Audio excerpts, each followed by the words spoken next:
Hi, everybody, and welcome back to another episode of Women Warriors, where we are learning to stay connected to Christ. I am your host, Dominique. These are my two lovely co hosts, Monique and Danielle. And welcome back to another episode of Pink Sundays. We are so happy Woo. all throughout the month of October. So, in case you haven't been here for the month of October, Pink Sundays is simply our way of highlighting Breast Cancer Awareness Month. I myself being a survivor. And so we bring other people on who have survived, maybe whose parents has survived, siblings, spouses, just whatever in whatever context they know and Mm-hmm. love cancer survivors. And so, of course, being that I am a survivor, we are highlighting breast cancer awareness all month of October. And so we're just going to jump right into today's episode with our scripture of the evening. And so the scripture of the evening is James 1 and 24. And it reads, My brethren, we're going to start at verse 2. My brethren, count it all joy when you fall into various trials, knowing that the testing of your faith produces patience. But let patience have its perfect work, that you may be perfect and complete, lacking nothing. And so, guys, do one of you want to just elaborate for our viewers what that means in summary? So you said James 1 and 2, Yes. my brother, and counted all joy. Okay, yeah. So I think this verse, for me, this verse means that um, it's kind of similar to what I have for what you know, Mo, but it's basically like you're going to go through tests, you're going to go through trials, but count it all joy at the end of the day. Like, yeah, your car may break down one week, but there may be a reason that your car broke down.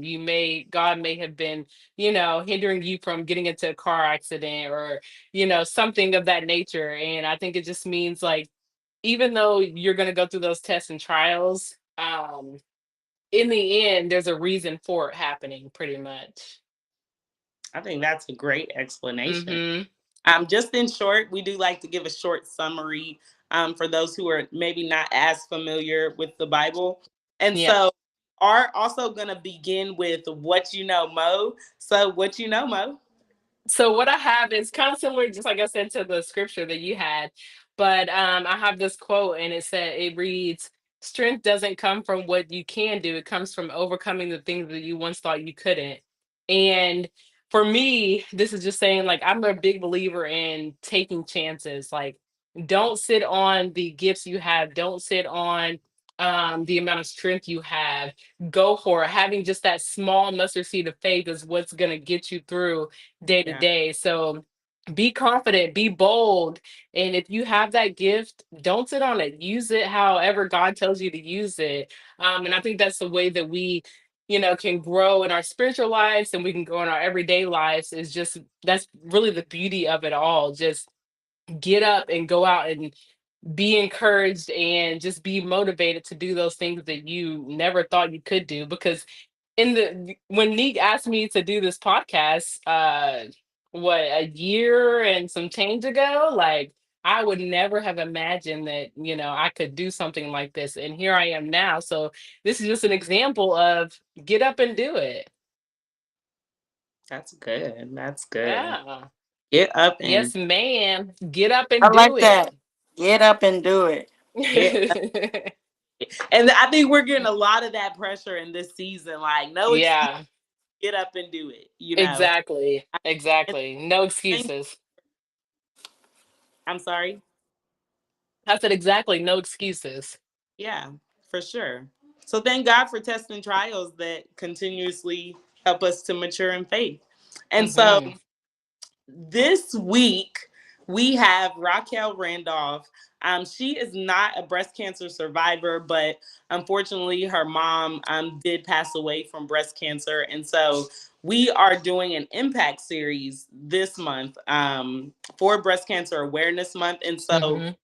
when I was thinking of doing the Impact series, it was just on my heart to shed light on people's support systems, survivor support systems, or people who didn't survive that also have left behind their support system. And so I like to talk about breast cancer awareness from all different aspects, because you never hear the same story twice. And so Mm-hmm. really glad to have Raquel on with us today. She is going to talk to us a little bit about grief as it pertains to her mom's journey with breast cancer, as well as just giving us an idea of how experiencing grief with her mom has aided her in becoming a stronger person in faith and stronger Mm-hmm. just as a woman in general. So we're going to go ahead and bring on Raquel, and we'll let her tell about herself. Right. Hi, Raquel. Hello. Hello. Hey, girl. Thank you so much for giving us just a little bit of your time. Thank you for accepting the invite Of to course. help us Thanks for having me. tribute and homage to your mom, as well as just bring awareness and enlightenment to many things about breast cancer. And so, thank you so much for joining us today. Raquel, we're just going to start by allowing you to tell everybody a little bit about yourself, and what Breast Cancer Awareness Month means to you, and a little bit about why you're here with us today. Okay. First, thanks for having me. Can you guys hear me? Yeah, we can. Yes. Okay. Okay. Good. All right. Thanks for having me. But I'm 34 years old. My mother was diagnosed with breast cancer back in 2012, and I remember the day that she had told me that she had something to tell us. I have two older brothers, and it was just like, oh, okay. And she said, well, your dad, he's going to come down and we're going to, talk to you guys. So I'm like, oh, okay, he's sick. Because I never in a million years would like my mom, superwoman. So it's like, she's always Mm-hmm. been the type to be there for everybody. So I just knew, I was like, oh, okay, it's something going on with my dad. So I was 20, I was 25 at the time. So yeah, so once she told us, it was, it was like, oh, okay. It was a lot. And me being the youngest and her only girl, like my mom, she was my best friend. She still is my best friend. She the best grandma, the best mom, like anybody and everybody who ran and passed her, like loved her. And yeah. So the day she told us, like every day for a while after that, and I had moved back home when she had told me that she was going through what she was going through and that she would need me. So like every day I cried and like would cry to her, and like I never understood that she needed me to be as strong as I could be, until one day she had told me, she was like, Raquel, well, I'm gonna be okay as long as you okay. Because when you're sad and when that makes me sad. And I'm like, okay, so I gotta quit crying, because to know me, I will cry in a heartbeat. I'm a crier. That's just me. I'm the youngest and the only girl. So Mm-hmm. after that, I kind of like I had to tell myself, Raquel, if you get them vulnerable days or that time, just do it by yourself. Don't And my mom, she wasn't she didn't go to church every Sunday. She wasn't in church all the time, but she was a workaholic. Even with grown kids, she still worked two two full-time jobs, but she was a God-fearing woman, and she always stood on her faith, and she will always could be able to tell me whatever she's going through or whatever I'm going through. She was able to give me a scripture. So I just always say, okay, Raquel, you got to be strong. When she see you sad, she's already going through a lot, so you have to be okay, even if you have to hide it. So it was a lot. I never, I never just when the doctors and the like first told us everything, I would never think that I'll be here today and not have my mom. Like that was never ever a thought. Even with the chemo, even with that was just like never was a thought. So I remember a particular day, because once she started doing chemo and everything, I switched up my work schedule so I could help my stepfather get her back and forth to appointments, you know, chemo and everything. And when she had her hospital stays, I would make sure that I would, you know, was able to go up there before work and check on her. So one day we was coming back, and she had got to the point to where she loved watermelon. That was something that we could always get her to eat. And the slushies from Speedway. And until this day, the slushies from Speedway like does me some good. When I'm in a day, when I'm having a day, I'll go and get one, and it just, you know, brings back the memories. But the window was down, and I rolled mine up because I was like, it's a little windy, it's a little cold. And I asked my mom if she wanted me to roll hers up. And I had looked over, and she was just enjoying the breeze, and she was just like, no, I'm okay. Like it just seemed like she was just like enjoying the air, and just like she was just like enjoying God's like presence, like just enjoying being where she was at that moment after all that she was going, you know, at the everything that she was going through. Because my mom, she was always the one, like I said, the one that took care of everybody else. It took for her administrator to tell her, Tawanda, go home. It's okay. Like, go home and rest, for her to, because she would have pain pills in her pocket, and she would go in the bathroom being pain. And, like, you know, she would call, and I'll be like, well, come home. She's like, well, my old people need me, because she loved her old people. She loved her old people. Mm-hmm. So it took for her administrators to, you know, tell her, hey, stay home. You're fine. So that was probably once she stopped working, that's when things kind of like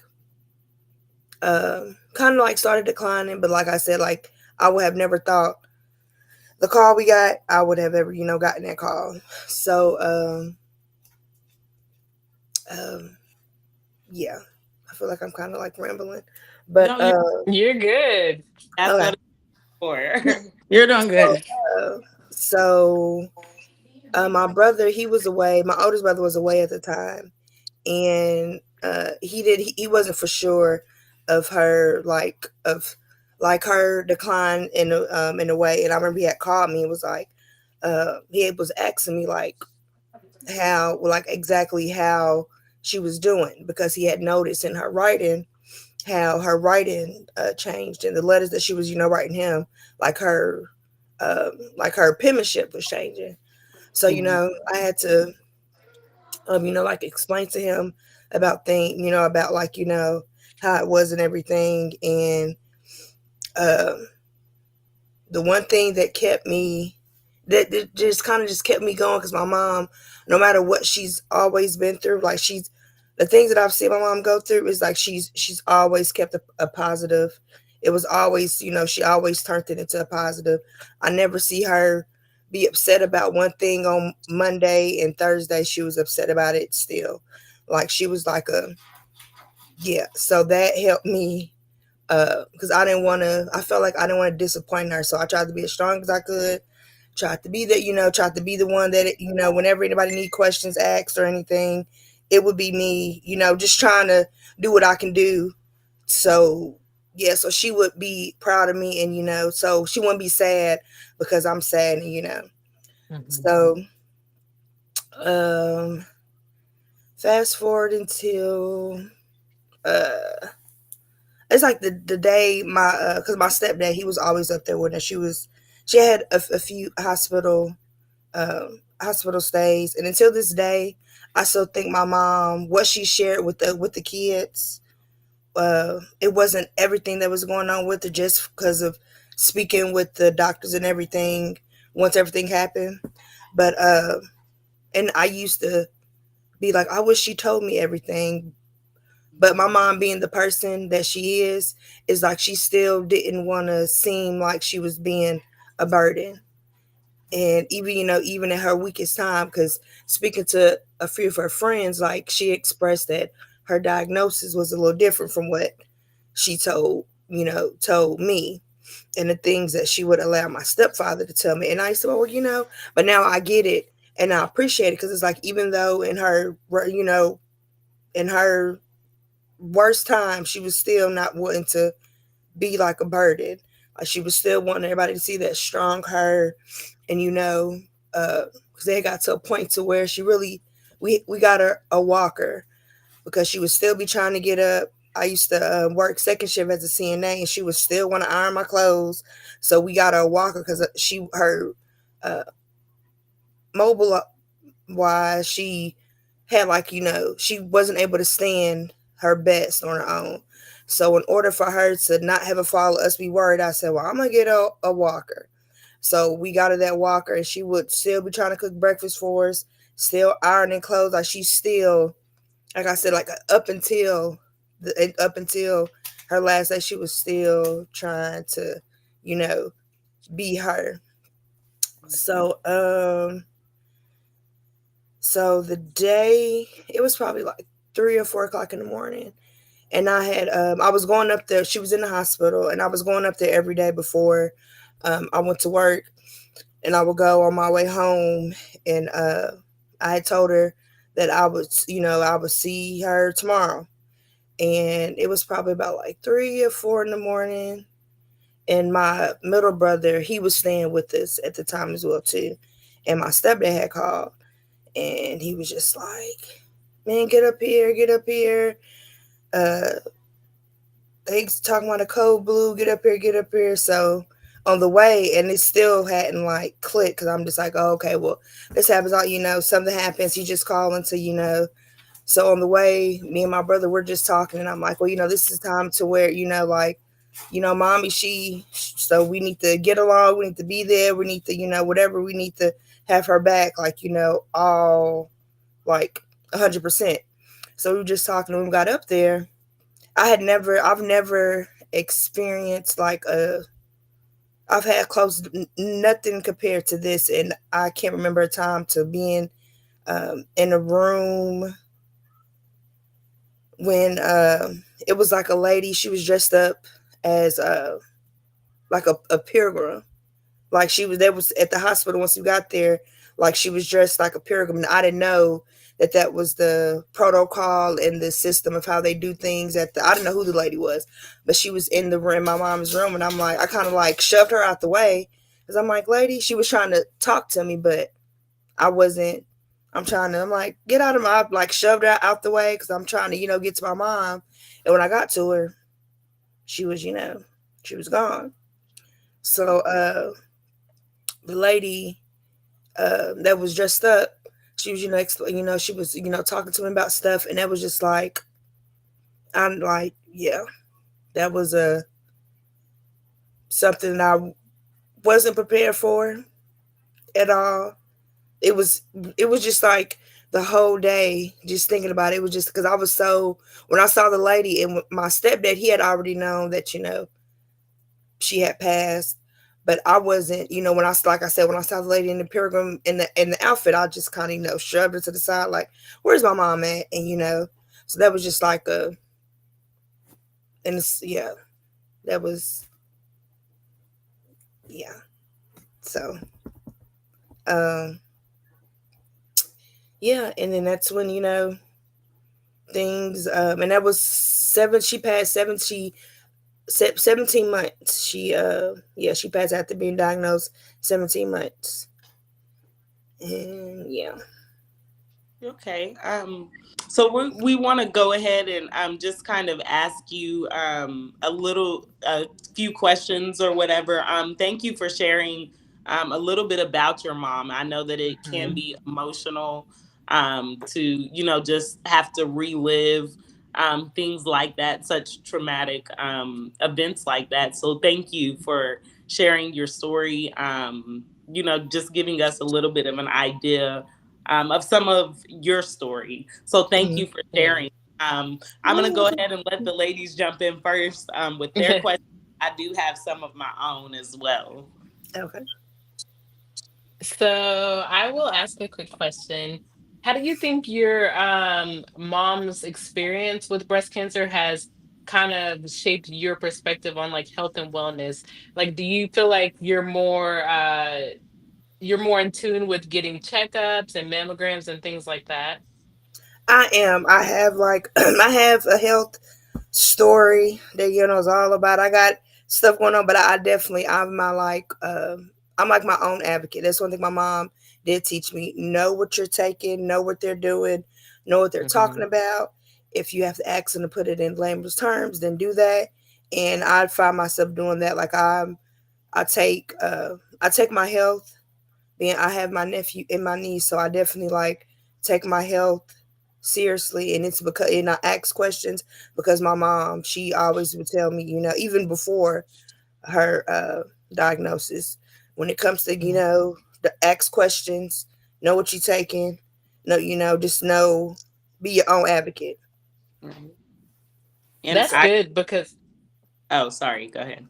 well, I was going to agree with you because about being your own advocate, because I know a lot of times people are afraid to ask the questions or to not understand. I know for me, for I ask one, all the questions. yeah, I now ask all the questions, but before it was like, I had started get tested younger because I had a grandma who had it at a young age, and then my sister, of course, who had it at a young age. Mhm. And so being younger, I was kind of afraid to go into the doctor and ask those questions. But now it's like, nope, I gotta advocate Mhm. for myself just like you because I have people that I love that are close to me who've had that same experience. Mhm. And I think it's kind of well, for myself personally, it was kind of hard to know what questions to ask about a disease you never had before. Yeah. Mhm. So Yeah. Google can send you on a rampage of asking Yeah, I learned a long time ago. Don't listen to related. Google. You're Listen. like, Yeah. Google can send you down a rabbit hole of. We were lightly joking about the fact that sometimes we get on Google and it tells us like pretty much like you got cancer, and Hmm. it's Yeah. like most of the time you don't. But Hmm. then I was joking with them about how Google was like, "Okay, girl, you got cancer," and I was like, "No, Yeah. I don't. I It's do like, not have breast cancer. Okay, mm, we'll yeah. push you there, but that is." Hmm. But it is important to sometimes pay attention Hmm. to what you are like the symptoms that you're experiencing. And as Hmm. Raquel said, advocate for yourself according to those symptoms Yeah. Because a because lot of times, them doctors say a whole lot, but in all honesty, they only know so much, and it's only one person who can say what's happening. yeah, In all honesty, and when it comes to you, the doctors can say the most outrageous things, and the man above come through and boom, it's the total opposite of what they said. Yep. Because I've Yep. experienced that. Doctors told me that they wasn't able to, with a surgery, told me that they wasn't able to take everything out that they were supposed to, and it was just, and my dad and my praying grandmothers was like, well, we're not gonna let them say, we're not gonna listen to them. right. And I woke up and they had got every piece of thing that they could get, and the Mhm. stuff they said that they couldn't get, they was able to get. So it was like, yeah, man can only say so much. Yeah, Yeah. And be your own advocate, and don't just get down about, a doctor saying this. Well, that's just your first meeting with them. Like, get some tests run. Don't get so down on yeah. yourself. Don't get to planning your funeral, telling Yeah. you, Danielle, See, you gonna sing this song at my yeah, I know. For real. No, honestly. I guess And my question. Oh, no, go ahead. Go. I was about to ask you. Yeah, go uh, ahead. I guess my question would be, how would you say your relationship with God did at a certain point? Was it like upset, or was it like I need to move closer to God? Sometimes our processes, everybody's process is a little different. So I just want Mhm. to know, what was your in the moment, like with the news, getting it? Was it like we need to move closer, or was it like God, I'm mad? Like, In the beginning, for a bit, it was God, I'm mad. Mhm. Cause like I never would have. I just knew that she was gonna come home. Like, so in the beginning, it was like, I'm mad and I don't care about. And and I had to pray about this so much, but I felt like this at a point when I would see people ring that bell, I would go out of my way not to like it. When I saw people, saying that their Mhm. mom or their auntie, I would like go out to make sure I didn't like it, or to make sure, like, it was just like, well, why was it so simple for them? And it wasn't for my mom. And my mom, she was just an awesome person. And yeah, I struggled with that for a while. with, yeah, 'cause I was just, I'm mad. Yeah, it was. Um, I was. I understand that the grief process is hard. Um, and so I know sometimes people can get churchy instead of real, but in the mhm, real mhm. moment is God, I'm mad. Like Hmm. this ain't fair. And so oftentimes if we're honest with God, sometimes our healing process um can come a little quicker. And I know that it takes a process even when you're like, God, I'm mad, but I'm sure it didn't take as long after you was real and like, I'm upset with you. Like, this Hmm. is not fair. And And you're right. so It didn't. One time was, like, okay, had to sit back and like kind of realize things. Really, just realize that Raquel, you still here. You're still Mhm. here. Your mom, she's not suffering anymore. She's in no pain, and that was the thing that one thing that keeps me going is like, she, hey, she's in the best place we can be at. I'm trying to get to where she at, and she's not in any more pain. But one thing that I can say is once I realized, like, Raquel, how would your mom want you to be handling this way? Would she want you to steer away from God? Or was she, so it was just kind of like, okay, let me, let me relax and, what will mommy do? And, Yeah. just, and me wanting to get closer to God and me wanting a better relationship with God helped me a lot because it was just I was like, what do I do? Like, how can I get the feeling better? Like, how can I, like, this is horrible. Like, what do I do? So Yeah. once I started, like, thinking more like my mom and started trying to pick up my Bible some, it was like I started feeling better.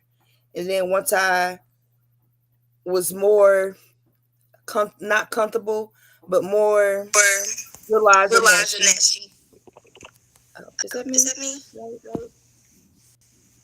Oh, I can like Oh, I double can like bill. double bill.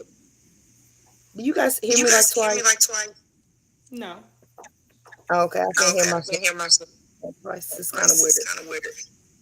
Mm. Mm. But But yeah, like but yeah, once like I one time, um um, took took time time to to grieve grieve myself myself. because trying Was to be trying to be strong for everybody, everybody. trying to Mhm. get everybody to do better in the Better in the beginning. beginning. And once I And did, once I and once did, I and like once I like surrendered to God surrendered and to was like, God I and was need like, your I help need through your help this, through this, I started I feeling started better. feeling better. And then me And then me starting to feel started to better feel just better made me just want to made me want to continue continue on on giving giving myself myself grace grace and going and to going God to and God talking and to God talking to God more. It more. made me It just made me feel more just feel more comfortable. comfortable. And it And made it made me, me, I know I'd I know never be I'd the never be the same. And I same. And I know know a saying a I say saying I is say is that that I'm not I'm not used to the used to the feeling. feeling. I'm just I'm used just to used to all like like my heart my not heart being not full being as full it once as it was before. before. And it's not And gonna it's get not any gonna get any better. better. And I'm And not I'm gonna not gonna allow it to allow get it to any get any worse. worse. That's So good. So That's good. yeah. So I think that what your last answer ties very well in with the next question that I have for you. First and foremost, I would like to say that I definitely honor and respect you for being able to come on Women Warriors. Just Mhm. because you understood what we were doing when you came on here, and it is the complete opposite of your story. And so I give you my highest respects for growing to that place where you Mhm. can come together with someone who has survived versus your mom's story that was not so joyful. And so I cannot tell you how much I commend you for coming on a platform like this where we Yeah. are celebrating survivors and just sharing with us a little bit of the opposite spectrum. It is very important to me that people know breast cancer in its wholeness and in its fullness, and not just believe that everyone has like a beautiful story like I had. It's Right. just not. That's just not the way that every story works out. So I commend you so much for positioning yourself here and being humble enough to share your story with us, regardless of the tests and trials that you've been through. And so my question for you is pertains to that. How do you deal with the bittersweetness of viewing others' journeys? I don't know if you've had someone else in your family who's maybe survived it. Knowing a person like me who you know has survived it, other people around you who you are, like you said, seeing survive, and it's kind of unfair. So, could you tell us a little bit about how you dealt with those emotions and how you grew to the place where you would accept an invite like this one? I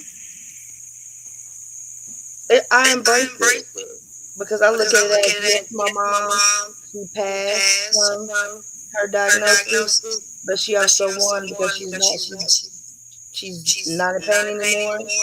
She is in perfect health, and that's yeah. But when it comes to seeing survivors and everything, like I said, I embrace it because I'm like, go girl, like you did it. Like I no longer look at my mom as losing her battle. So that was a place that I came when I started trying to grow my relationship with God and just have the moments with Him. That she didn't lose her fight. She's in the best health. She's in the best.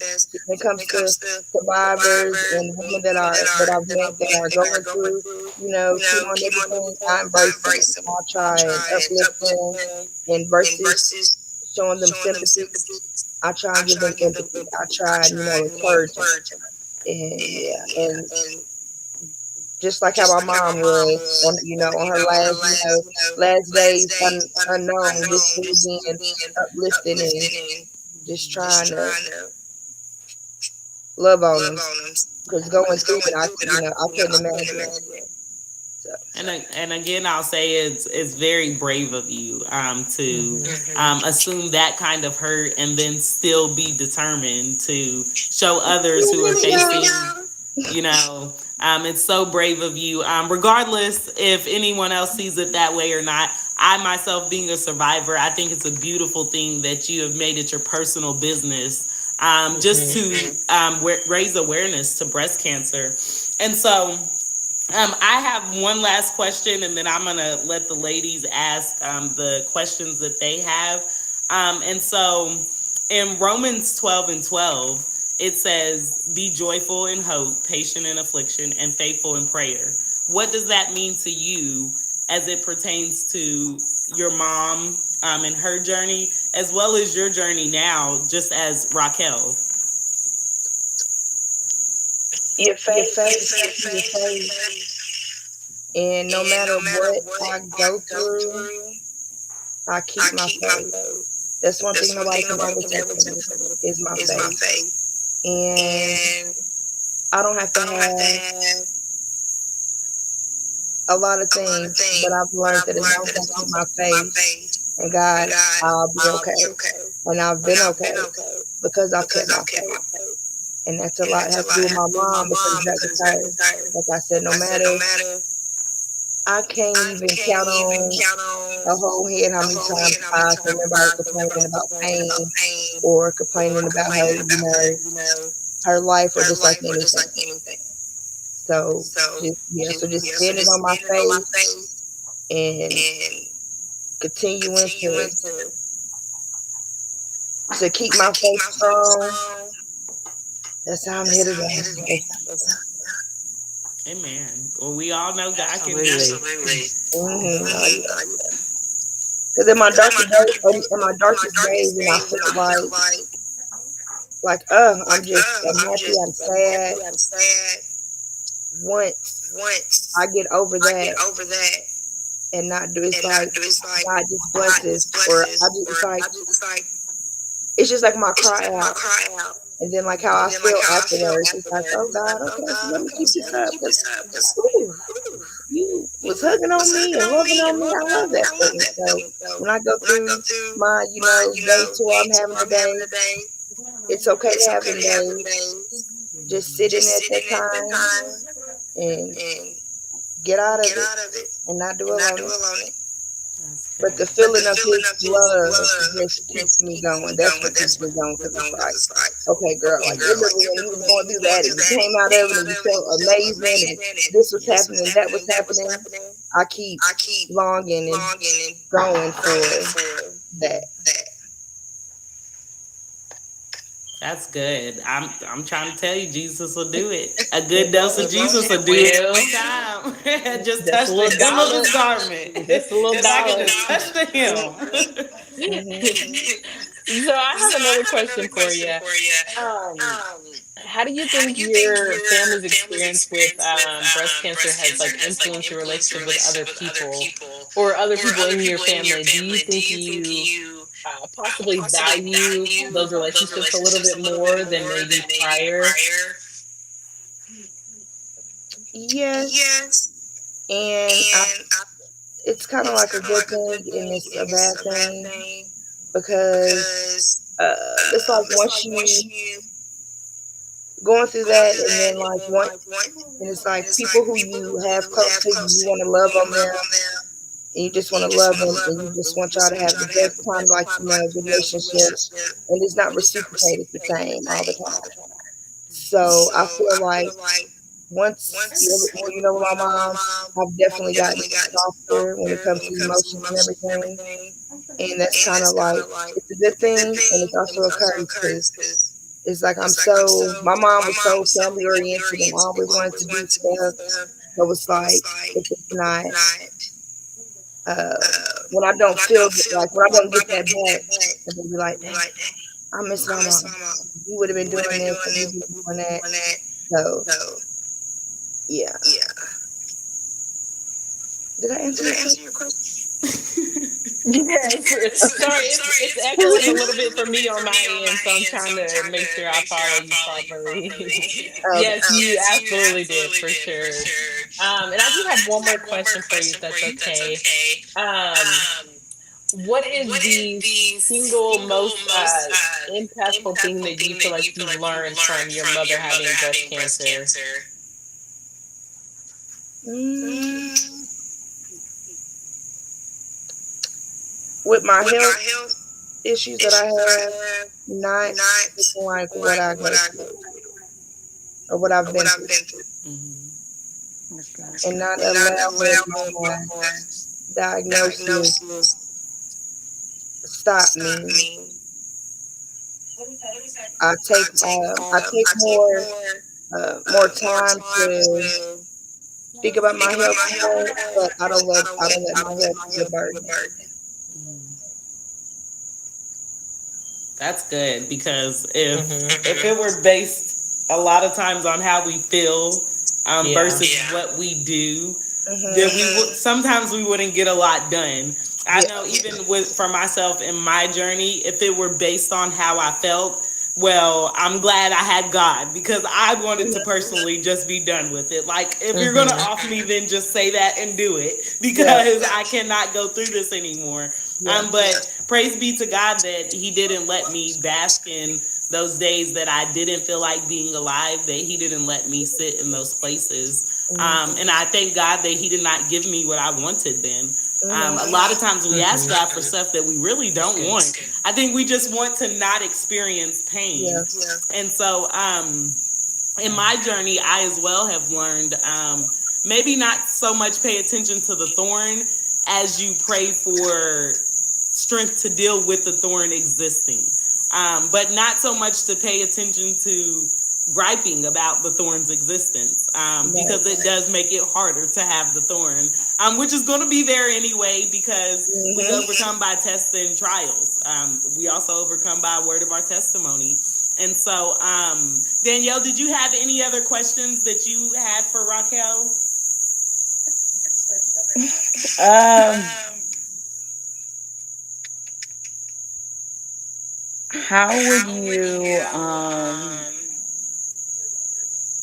what encouragement would you give to someone who was who is in your was in your shoes as a daughter whose mother went through breast cancer? What would you What would you say to them if they were in a rough spot? To be vulnerable around her. I mean, not to be vulnerable around her. To treat her like she's no different. Don't take away. Don't take away. Because that was one thing with my mom. Like she felt like she couldn't work. She felt like she wasn't able to drive anymore. So her wanting to get up and iron our clothes and cook breakfast and cook when she could, that was something that nobody else wanted her to do. But I'm like, if this is what's going to keep her, going to make her day, I told my stepdad, we need to get her a walker. It's not recommended from everybody. Everybody wants her to stay in the bed and rest. But if she wants to still keep her dog, they didn't want her to keep her dog, we're going to keep her dog. If she want to get around and we can't tell her to sit down, we're going to get her a walker so she won't fall. So just listen to them and don't act like your own actions. Like because we can be selfish. And when it comes to our loved ones, and not to be selfish, and no matter the status, the stage, just still treat them like their voice matters, because it definitely does, and it helps them out. Because if we would have let my mom just like stop doing all this stuff, she wouldn't have been. I can say up until her last, like she still enjoyed life, like she was still on cloud nine. So, and that was, she was still a person. She was diagnosed, but certain things, it's just like didn't matter, because it's like, well, if she say this, then what she say still matter. No, that's good. It's good that you gave her that little bit of freedom. And that's a lot. I'll be like, is she in there cooking? Well, don't say nothing. Just go talk to her and just, watch yourself and make sure she ain't, But I would never be like, what are you doing? We would never, because it's like, we got the walker for a reason. Don't be on her back. She's already going through a whole lot. So just, yeah. And a part of being the person that is having the help, I know that it can feel like you're being a burden sometimes, just because so many people have to aid you and have to help you with so many things. And so I think it's a wonderful thing that you all gave your mom that opportunity, just to have her small freedoms, because you don't get many, when you are surviving cancer. Or battling it, even, you don't get many choices for yourself. Most of your choices are medically driven, or they are driven by your doctor, or whatever, family driven. And so I think it was a beautiful thing that you all did allow her to still have some of her freedoms, treating her like a human. So she'll be coming in from her appointment, and honey, it would take her, we had 4 steps? It would take her probably 15 minutes to get up them 4 steps. When my brother, Rashad, he was all of 6'3", he could pick my mom up with one arm. And that would be so easy, more convenient to just pick her up and bring her in the house, so we would wait. He'll be out there waiting on her, so she got up them 4 steps. And when she got in there, then he'll, get her up and put her in bed. But she got up them steps, and that was once like he was real good with that. His patience was everything, was really good with her. Cause like he'll be out there about 15 minutes, but he stood out there with her. So I know that you did mention your brother Rashad, and I wanted to also give you an opportunity as well to shout out your LLC, because I know you did a major back to school bash that was super successful, and I know that was something that you were really proud about. And so if you could just give us a little bit of information about your LLC, in case people maybe want to donate or want to know more about it, and also tell us a little bit of the story behind the LLC. So my LLC is Rashad Into the Air Making. This year was the second year we did the back to school bash. and it was last year. It was amazing, and this year, well, last year I had prayed for bigger, and I tell you, if it wasn't bigger times like this year. It was awesome. So, behind the name, my brother Rashad, he passed, going on 3 years ago, and I have his oldest girl and boy. So, uh, I wanted to start something to where they could help out and something to keep going, something that they can look forward to having. So Rashad's into the air making is a balloon helium business that is slowly but surely coming around. It'll be a helium supply store and with balloons of each and every occasion there is. But I just wanted something to for the kids. They picked the name. I had them. I told them. I said, "Hey, when we have things and we do back to school bash and stuff like that, you guys are going to be helping because eventually I want it to be a business that I can know. Hey, one day you guys are taking care of it." And yeah, so we lately it's just been just giving back because it's something my brother Rashad, he was a people person. You run past him, love, love him dearly. So with the back to school bash and the shoe giveaway, that some I can remember he used to give away his shoes to the kids at school, and he would get in trouble. The mom was like, "I paid them shoes, you know," but that was something I remember on a few times of him doing. So the shoe giveaway, that was a big hit, and like this now we're just doing like giving back. Because like I said, that's something I enjoy doing. That's something he enjoy doing, and the kids they love. Like they're excited about the back to school bash this year, next year. So it's just something that keeps them in good spirits and doing something positive, and you know, so they can always know that hey, my dad name is still ringing along, and you know, in a positive way. And Tenny Sweeties is the name of our breast cancer group name, Tenny Sweeties, and yeah. So. Well, I do want to commend you for taking on the task of caring for your brother's children. I know that that can be a lot for anyone who is not a parent already. Even if you are, just accepting responsibility for what is per se your lineage, just accepting responsibility for them and honoring your brother's legacy as it pertains to them. Blessings to you and all that you do with those children. I know myself, just by going to church with them, that you do a wonderful job raising those kids. They're very mannerable, respectable children. And they just shine bright. They stand out wherever they go. So hats off to you, Raquel, for enduring all that you have went through and still coming out on the other side, being a mighty woman of God. You know, just walking in that fierce faith, that crazy faith that we all need to keep going. The highest tributes to your mom, with you being her survivor. We want to sincerely pay homage to your mom and her journey with breast cancer.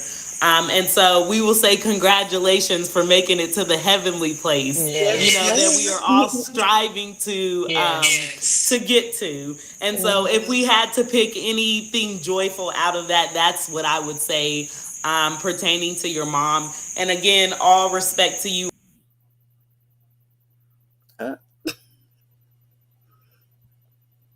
I don't know where she went, but like Nick was saying, we appreciate you.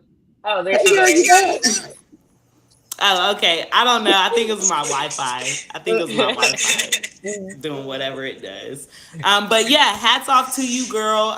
Just for all that you do in the community and for your family. Just for being the mighty woman of God that you are. Keep striving for all of your heart's desires. I know that just knowing you for the little time that I have, that you are exactly a mighty woman of God, and I know that God will reward you for your faithfulness to your niece and nephew, and as well as just your faithfulness to your mom's legacy. And so thank you so much again for, coming on and just sharing a little bit of your story. I'm going to wrap it up with you. I don't know if the other ladies have anything that they would like to add to that. No, to piggyback off of what Dominic said, we appreciate you coming out and sharing your story. I understand how difficult it could be to share a story about a loved one that you truly cherish and you lost. But just like Dee said, congratulations to her making it to the pearly gates yeah. But we really appreciate you coming on tonight. All right, thank you guys for having me. I did a lot better than I thought. Yeah. No, you were wonderful. No, you were wonderful. It's all about sharing your story. This platform is not for us. It's definitely for the people we bring on to share a little bit of their testimony in hopes that it can encourage somebody else to press on another day. And so I think you did a wonderful job, explaining in entirety everything that we talked about. And so again, thank you so much for your time. And hopefully we could get together next year and set something up for the community I would love to do a walk here as far as Breast Cancer Awareness Month. Yeah, I would definitely want to do a walk here in town. Because, they have it in Louisville. And, but I got too weight on the ball to try to do it this year. So next year we should definitely and I was literally talking to Dwayne about this, like on our way back from the breast cancer walk in Louisville. Just how we need something like this in Hardin County. We need, Walk for the Cure in Hardin County. And so we were kind of, just ping ponging ideas with mom and dad about stuff that we could potentially do next year. So I'm gonna keep you in my Rolodex, girl. I'm gonna call you. All right, well, thank you guys. Well, Raquel, thank you. You have a blessed week, sis. Thanks again. All right. Okay. Sorry, guys. Give me just 1 second. Okay. We good? There you go. Okay. So I think that was a wonderful episode featuring Miss Raquel. And so we're going to go back to, just for 1 second, that scripture that we read, to consider it. My brethren, count it all joy when you fall into various trials, knowing that the testing of your faith produces patience. But let patience have its perfect work, that you may be perfect and complete, lacking nothing. So no matter what you go through this week, guys, count it all joy. If Raquel can go through the things that she talked about and still count it all joy at the end of the day, I don't think we should have a problem, doing what we got to do and counting it all joy as well. And so through any affliction, through any test, any trial, count it all joy. Count it, charge it to the wisdom game. Because I promise you, if you look at things the correct way, you will gain wisdom. Just sit at the feet of the Lord through all tests and trials, and he will direct your path. And so until next week, this has been another wonderful episode of Pink Sundays. But you guys stay prayed up, and we will see you back for another episode next week. Bye.